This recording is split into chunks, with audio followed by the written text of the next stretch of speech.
Hey guys, good morning.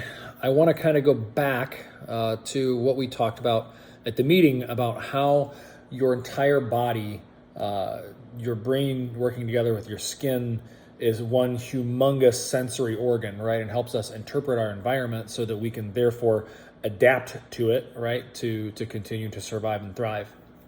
So I ran across a gentleman who described his study about touch. Okay, and he explains his experiment where they built a barrier, right, kind of like a curtain sort of thing, and they had two people on either side of the curtain, and one person would stick their arm like through the curtain. Okay, and it was their job that there's going to be someone on the other side of the curtain to touch their forearm, all right? And the person on the receiving end of that touch was supposed to guess or deduce what emotion the person was trying to convey on the other side of the curtain, right? So they said that given the number of emotions that were under consideration, right, the number of choices they had, the odds of guessing the correct emotion was about 8%, okay?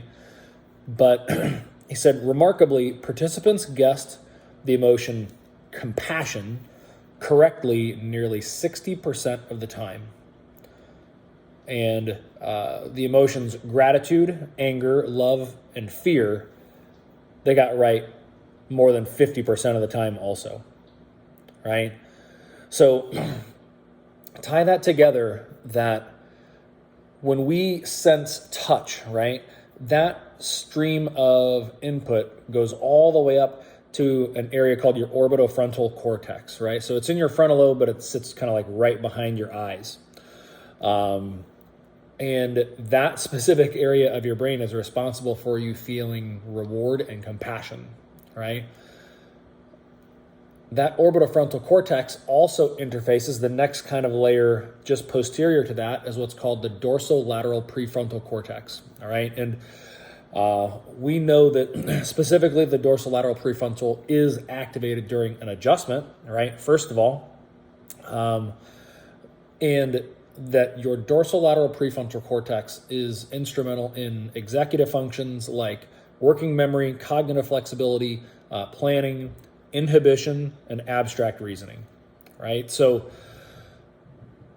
just by touching someone, you have the opportunity to allow them to control themselves better, right? To have flexibility in how they think and how they act and how they reason in the world around them. And guess what, guys? Chiropractic is one of the last professions that actually touch people, right? So use it, please. This is how we build connections with people. This is how, if you want someone to write a review, shake their hand, touch them, touch their arm, their shoulder.